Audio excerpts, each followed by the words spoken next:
Good morning, students. You are welcome online classes for Urmila Devi PG College, रसार Maraud Prayagraj. छात्रों, आज हम आपको DElEd second semester science में जीव विज्ञान पढ़ाएंगे। जीव विज्ञान में एक नया टॉपिक हम लेके आए हैं आपको, भोजन, स्वास्थ्य एवं रोग। एक मनुष्य के लिए भोजन कितना जरूरी है और उस भोजन को हमें क्या प्राप्त होगा और भोजन से हमें क्या लाभ है, तो उसके बारे में हम आपको बताने चल रहे हैं। भोजन जो है, हमारा शरीर एक यांत्रिक मशीन है। जैसे अगर जो है गाड़ियां हैं तो यह एक यांत्रिक मशीन है जो कि उनमें ऊर्जा प्रवाहित होता है तो चलना शुरू होती है। वैसे हमारे शरीर के लिए भोजन भी बहुत आवश्यक है। छात्रों, अब ये भोजन जो होता है, ये भोजन हमारे लिए बहुत ही महत्वपूर्ण है। इस भोजन में जैसे अगर हम देखते हैं कि अगर कहते हैं कि अगर किसी इंजन को चलने के लिए तेल, भाप या बिजली की शक्ति की आवश्यकता होती है, उसी तरीके से हमारे शरीर में को चलने के लिए जो है ऊर्जा चाहिए। और ऊर्जा के साथ साथ जैसे अगर कोयला जलता है तो उससे ऊष्मा प्राप्त होती है, वैसे भोजन जैसे ही मानव के शरीर में जाता है वैसे ऊर्जा प्राप्त होती है।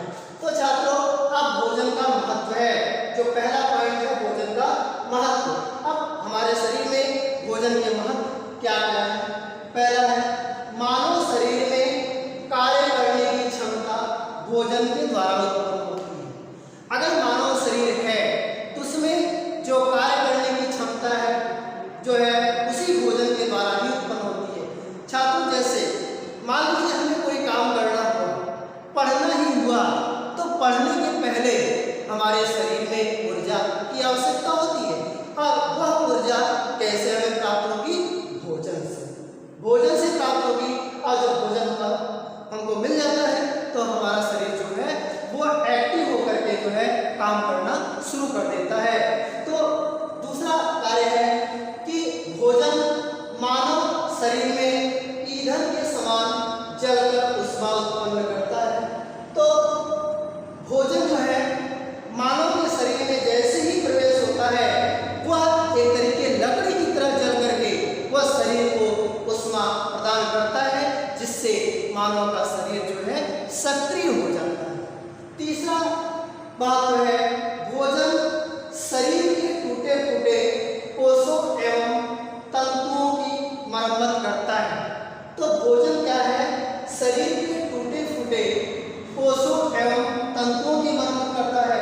तो भोजन से मनुष्य के शरीर में जो कोशिकाएं टूट फूट जाती है उसकी मरम्मत भोजन ही करता है। चौथा पॉइंट है, शरीर का तापक्रम भोजन के द्वारा ठीक रहता है। जो शरीर का तापक्रम है, जो शरीर का तापमान है, अगर भोजन की कमी हुई तो वह तापमान पूरी तरीके से जो है नहीं करता है। तो उस तापमान को ठीक करने के लिए भोजन की आवश्यकता होती है। पांचवा पॉइंट है, शरीर के विकास एवं वृद्धि के लिए भोजन की आवश्यकता होती है। जो शरीर का विकास है और वृद्धि, ये दोनों क्रियाएं जो है जब भोजन मिलता है तभी ये क्रियाएं कार्य करती है और तभी हमारे शरीर का विकास और वृद्धि होता है। एक तरीके से हम कह सकते हैं कि मानव के शरीर में जो वृद्धि होता है वो एक नियमित समय से नियमित समय तक ही हो पाता है, और विकास जो होता है वो जन्म से लेकर के मृत्यु के पहले तक चलता रहता है। तो छात्रों, ये शरीर के विकास और वृद्धि के लिए जो है भोजन की आवश्यकता होती है, और यही भोजन जो है मेन होता है। और ये भोजन करने के लिए भोजन से ही ऊर्जा प्राप्त होती है, और जब ऊर्जा मिल जाती है तो जल्द जो है कार्य करना शुरू कर देते हैं। नेक्स्ट पॉइंट है,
विटामिन प्राप्त होते हैं, जिसकी सहायता से जो है शरीर में स्वस्थ भी रहता है और ऊर्जा की आवश्यकता की पूर्ति भी हो जाती है और उसमें जो है रोग भी नहीं होने पाते हैं।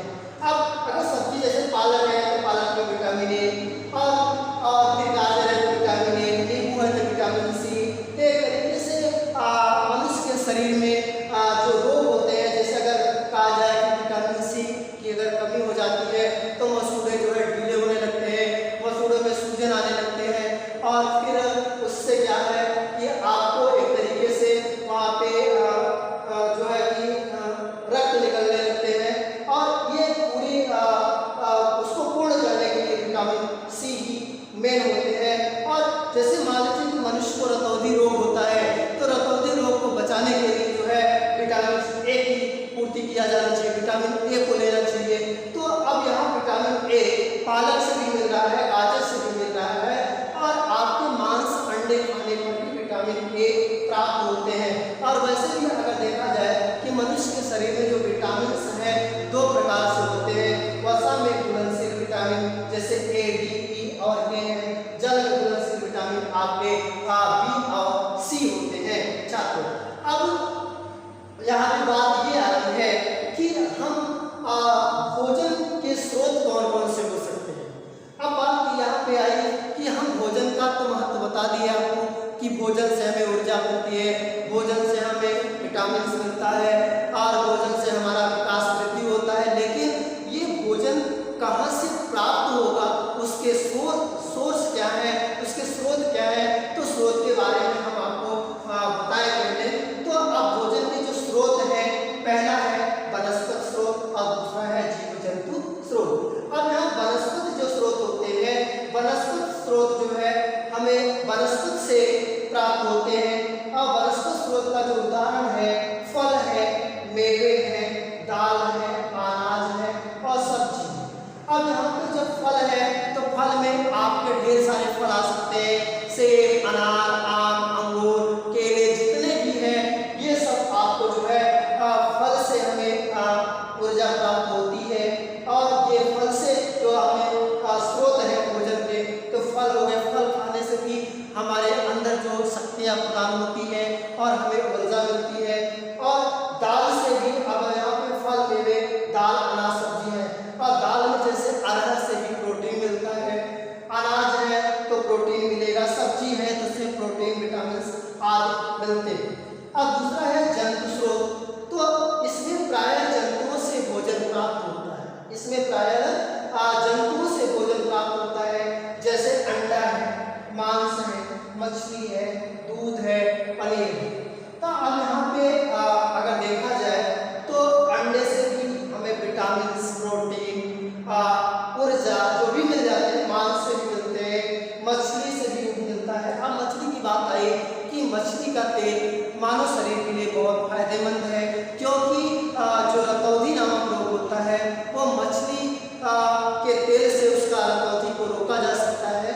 और दूध है और पनीर, दूध से आपके प्रोटीन्स, आयरन आपके मिल जाते हैं, पनीर से भी आपके विटामिन मिलते हैं।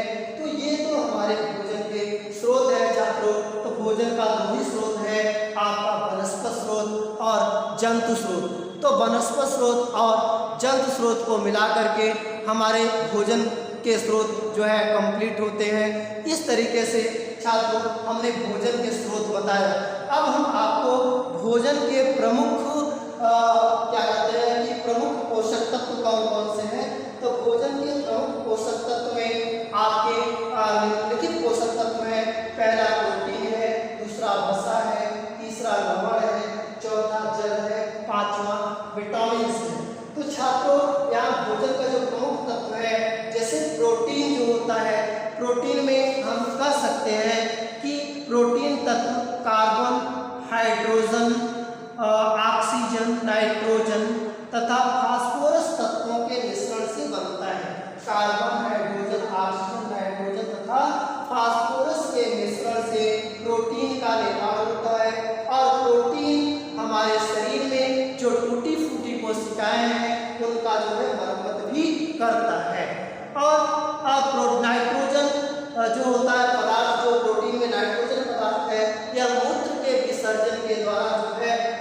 कमी आ जाती है, उस कमी को पूरा करने के लिए प्रोटीन जो है पाए जाते हैं, जो प्रोटीन की नाइट्रोजन की कमी को पूरा करता है छात्रों। अब सेकंड है प्रोटीन है, तो प्रोटीन के कुछ कार्य भी हैं छात्रों। तो प्रोटीन के कार्य क्या है? प्रोटीन के निम्नलिखित कार्य हैं। प्रोटीन का जो पहला कार्य है, प्रोटीन नए कोषों का निर्माण करता है। प्रोटीन नए कोषों का निर्माण करता है और प्रोटीन शरीर के अंदर जो टूटे फूटे कोशिकाएं, जो सेल्स होते हैं, उसकी मरम्मत भी करते हैं। और तीसरा कार्य है कि प्रोटीन से शरीर की वृद्धि और विकास भी होता है, शरीर की वृद्धि को मेंटेन करते हैं। अगला कार्य है कि शरीर में श्वेतासार की कमी ही पाचक रसों के द्वारा वो पूरा करता है। और लास्ट कार्य है कि यह शरीर में रोग निवारण शक्ति प्रदान करता है, यह शरीर में रोग निवारण शक्ति जो है कि प्रदान करता है। तो छात्रों, ये हमारा जो भोजन का जो स्रोत है प्रोटीन का जो है वो बताया कि प्रोटीन एक तरीके से हमारे शरीर के लिए बहुत ही महत्वपूर्ण पोषक तत्व है, जिसकी सहायता से हमारे शरीर में ऊर्जा भी प्रदान होता है, ताकत मिलती है। और अब अगला जो वसा है, वसा का निर्माण हाइड्रोजन और ऑक्सीजन से हुआ है। जो वसा का निर्माण है वो हाइड्रोजन और ऑक्सीजन से हुआ है। और इसमें प्रत्येक वसा में चर्बीदार अम्ल तथा ग्लिसरॉल का मिश्रण होता है। प्रत्येक वसा में चर्बीदार अम्ल तथा ग्लिसरॉल का निर्माण होता है, पाए जाते हैं। और वसा के कार्य हैं, वसा का कार्य शरीर को ताप पहुंचाना तथा शक्ति उत्पन्न करना होता है। तो ये वसा के कार्य को हम अब आपको डिटेल से बताने चल रहे हैं। तो छात्रों, अब हम आपको वसा के कार्य के बारे में बताने चल रहे हैं। तो वसा का पहला कार्य है कि यह वसा जो होता है, वसा का कार्य शरीर को ताप तथा शक्ति उत्पन्न करता है। यह शरीर को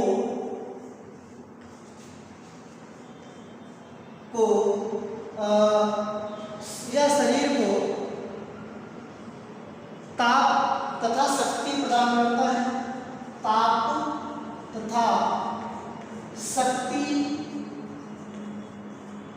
प्रदान करता है।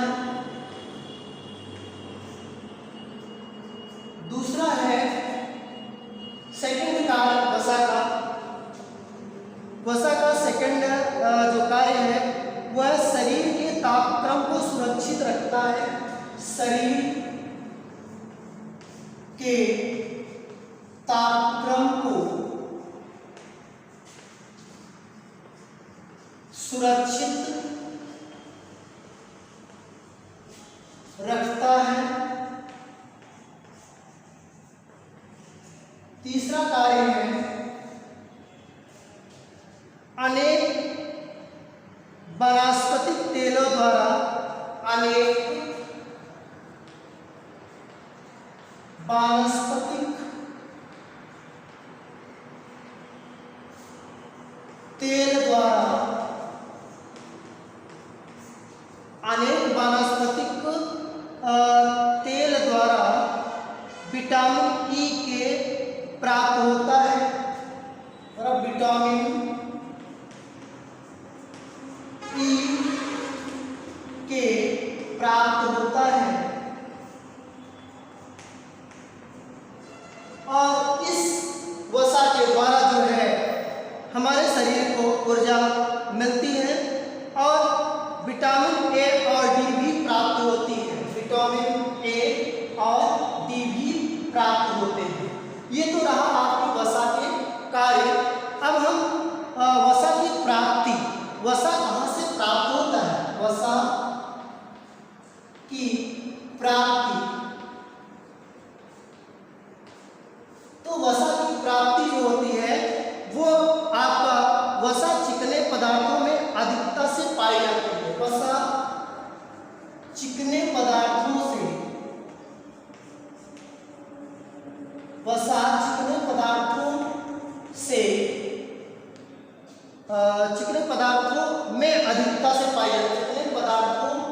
में अधिकता से पाई जाती है। तो अब वसा के बाद वसा चिकने पदार्थों में अधिकता से पाई जाती है। प्राणीज वर्ग की वसा मुख्य रूप से दूध, घी, मक्खन। अब प्राणियों में जो है जंतुओं से दूध, घी, मक्खन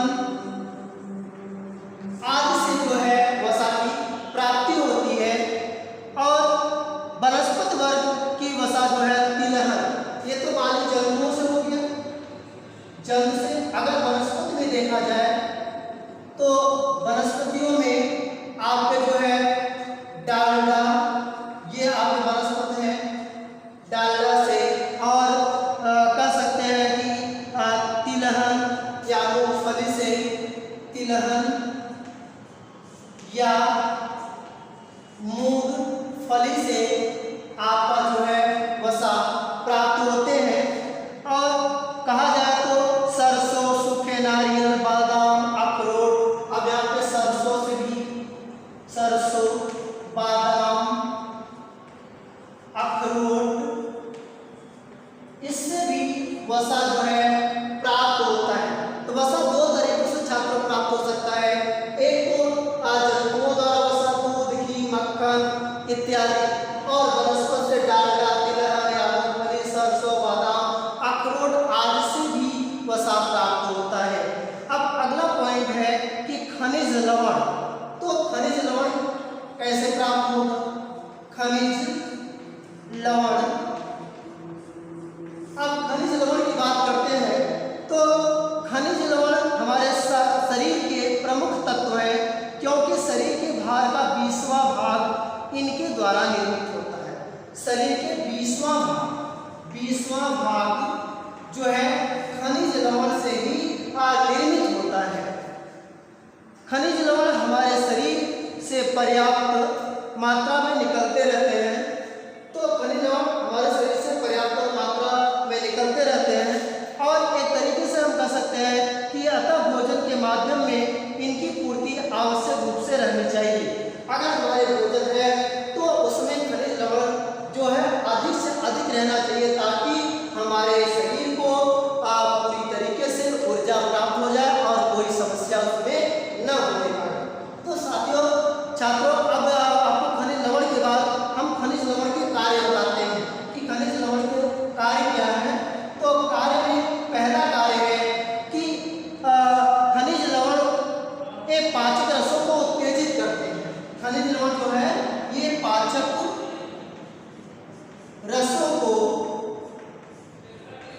उत्तेजित करते हैं, छात्रों। कि खनिज लवण अगर हमारे शरीर में है तो हमारे शरीर के अंदर जो पाचक रस है उनको उत्तेजित करता है, एक्साइटेड करता है। दूसरा कार्य है इसका, खनिज लवण तेजाब क्षार का संतुलन बनाए रखने में योगदान करते हैं। खनिज लवण तेजाब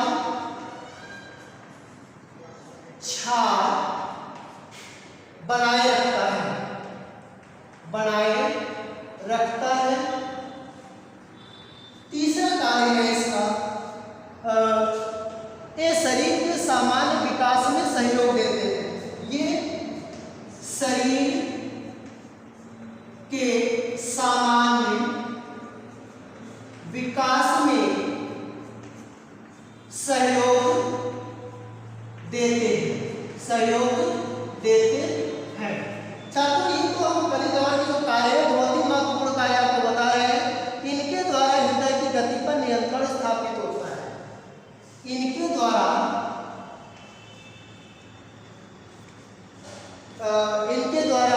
हृदय की गति पर नियंत्रण होता है। मतलब खनिज लवण के द्वारा जो है हृदय की गति पर नियंत्रण होता है। तो प्रमुख खनिज लवणों में साधारणतया नमक, कैल्शियम, फास्फेट, आयोडीन एवं लोहा आदि आते हैं। इसमें जो प्रमुख खनिज लवण है अब यहाँ दिखा सकते हैं कि प्रमुख खनिज लवण जैसे नमक और कैल्शियम फास्फेट, कैल्शियम फास्फेट इत्यादि जो है ये प्रमुख खनिज लवण है, जो कि इन सभी से भोजन के अंदर जो शरीर में होने वाले रोग हैं उन पर हम नियंत्रण कर सकते हैं। अब हम देखें कि साधारण जो नमक है जिसको हम सोडियम क्लोराइड के नाम से जानते हैं, तो NaCl कहते हैं। जो साधारण नमक है उसको क्या कहते हैं? NaCl, sodium chloride. अब जो साधारण नमक है यह आमाशयी एवं पित्त रस के निर्माण में सहायक होता है। इसकी प्राप्ति के प्रमुख स्रोत दूध, अंडा, मांस तथा सब्जियां हैं। जो साधारण नमक है इसमें अगर हम दूध ले लेते हैं या अंडा खा लेते हैं तो इनमें जो है आपको एक तरीके से पूरा खनिज लवण प्राप्त हो जाता है। अब अगला पॉइंट है कैल्शियम। कैल्शियम से दांतों की मजबूती और हड्डियां भी मजबूत होती है, जिससे मानव के शरीर में कोई समस्या उत्पन्न न हो। मान लीजिए वो आपका चाहे हाथ की हड्डी हो, चाहे दांत हो, चाहे पैर की हड्डियां हो, वहाँ पे कैल्शियम का होना बहुत जरूरी होता है। कैल्शियम के द्वारा जो है वो आपको हड्डियां जो है मजबूत करते हैं। अब जो फास्फेट है, अब यहाँ पे अगर देखा जाए तो फास्फेट की बात आती है, इनकी मुख्य आवश्यकता दांतों, अस्थियों एवं रक्त और तंत्रिका तंत्र के लिए होती है। इनके द्वारा रक्त का संतुलन ठीक प्रकार से चलता रहता है। तो मतलब एक तरीके से जो फास्फेट है वो उसमें रक्त का जो प्रवाह होता है वो भी ठीक ठाक चलते रहते हैं। अब इसके द्वारा फिर आप कह सकते हैं कि इनके अभाव से शरीर में वृद्धि रुक जाती है। अगर मान लीजिए फास्फेट की कमी हुई तो शरीर के अंदर जो है वृद्धि रुक जाती है। अगर वृद्धि रुक जाएगी तो शरीर का विकास जो है अच्छे ढंग से अगर नहीं होगा फिर उसमें आपकी समस्या आने लगेगी। और एक तरीके से देखा जाए तो अंडा, पनीर, दूध, मांस, गेहूँ, सोयाबीन से जो है फास्फेट का जो है कि एक तरीके से खनिज लवण का निर्माण हो जाता है। और इस तरीके से छात्रों हम आपको तो छात्रों अब अगला है कि खनिज लवण में ही जो पूरा करने के लिए जो मेन आपके प्रमुख खनिज लवण थे, अब आयोडीन है। तो आयोडीन जो मेन होता है यह थायराइड ग्रंथियों के लिए आवश्यक है। यह क्या है कि थायराइड ग्रंथियों के लिए आवश्यक होता है। थायराइड ग्रंथियों के लिए आवश्यक होता है।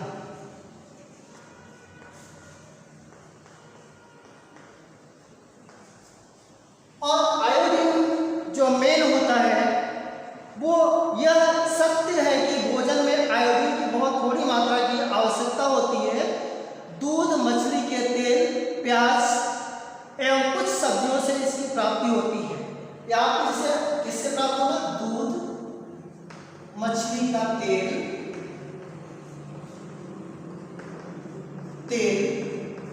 और सब्जियों से भी इनकी प्राप्ति होती है। अगर देखा जाए तो सब्जियों से भी इनकी प्राप्ति मतलब ये आयोडीन अगर देखा जाए भोजन में बहुत कम मात्रा में आवश्यक होती है। NaCl की आवश्यकता होती है, सोडियम क्लोराइड की। जो आयोडीन है यहाँ पे थायराइड ग्रंथियों के लिए आवश्यक होता है। और यहाँ पे दूध, मछली का तेल और सब्जियों से जो है इनकी प्राप्ति होती है। अब अगला पॉइंट है लोहा। अब लोहा मतलब आयरन होता है।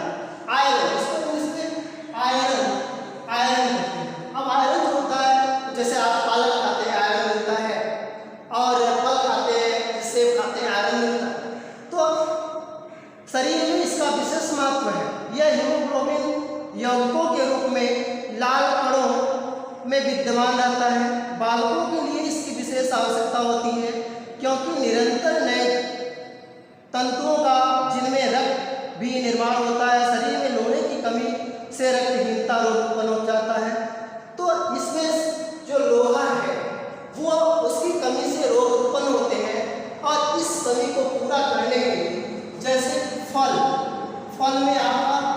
सेब खाने से आयरन की मात्रा पूरी हो जाती है। और उसके साथ साथ इसमें जो इसकी कमी से आपका हीमोग्लोबिन की कमी भी हो जाती है। तो इस हीमोग्लोबिन को पूरा करने के लिए सेब का इस्तेमाल करते हैं, तो हमें आयरन प्राप्त होता है। और एक तरीके से ये आयरन हमारे शरीर के लिए बहुत ही आवश्यक होता है। और यह शरीर में जब लोहे की कमी होती है, अगर इसकी कमी अगर हो गई तो रक्तहीनता रोग भी हो जाता है। रक्तहीनता रोग, अगर ये कमी जब हो जाएगा आयरन का, तब रक्तहीनता रोग होता है। और रक्तहीनता रोग को समाप्त करने के लिए हमें आयरन की आवश्यकता होती है। अगर बॉडी में हम सब्जी खा रहे हैं, फल खा रहे हैं, अगर न्यूट्रिएंट्स मतलब पोषण जब ले रहे हैं, तब हमारे शरीर में लोहा की कमी नहीं होगी। अगर लोहा की कमी नहीं होगी तो रक्तहीनता रोग नहीं होगा। अब हम नेक्स्ट पॉइंट है कि अब यहाँ पे जो जल की आवश्यकता है, जल जो है एक तरीके से हम कह सकते हैं कि जल हमारे शरीर के लिए बहुत ही महत्वपूर्ण होता है, क्योंकि हमारे शरीर में जल जो होता है लगभग 92% जल की मात्रा होती है और 8% जो है आपका रक्त होता है। अब रक्त में अगर देखा जाए तो 100% में आपके 92% जल होता है, 8% रक्त होता है। इसका मतलब कि हमारे शरीर का आधे से ज़्यादा भाग हमारे शरीर में जल ही रहता है और बाकी रक्त होता है, जिससे कि हमारे शरीर में कोई कमी न रहे। अब जल शरीर का एक महत्वपूर्ण अंग है। हमारे शरीर में लगभग 70% जल होता है और 70 अब आपका 92 तो हमने ब्लड में दिखा दिया, और शरीर में 70% जो है शरीर में आपके जल होते हैं, शरीर में जल होते हैं। और जल का मुख्य कार्य भोजन को गलाने, पचाने, अवशोषित होने में होता है। जल की मल क्रिया विसर्जन में विशेष सहायक होता है। पेशाब और पसीने के माध्यम को भी जल जो है अलग करता है। एक तरीके से हमारे शरीर में जब हम भोजन करते हैं तो जल की सहायता से ही वो भोजन पचता है, और हमारे शरीर में जो गंदगी होती है वो जल के द्वारा ही निष्कासित होती है छात्रों। तो हम जो आपको ये बता रहे हैं एक खनिज लवण के बारे में, तो ये एक तरीके से जल के द्वारा ही ये पूरी तरीके से इसमें जितने भी समस्याएं होती हैं शरीर के अंदर, मतलब कि वेस्ट मटेरियल, खराब पदार्थ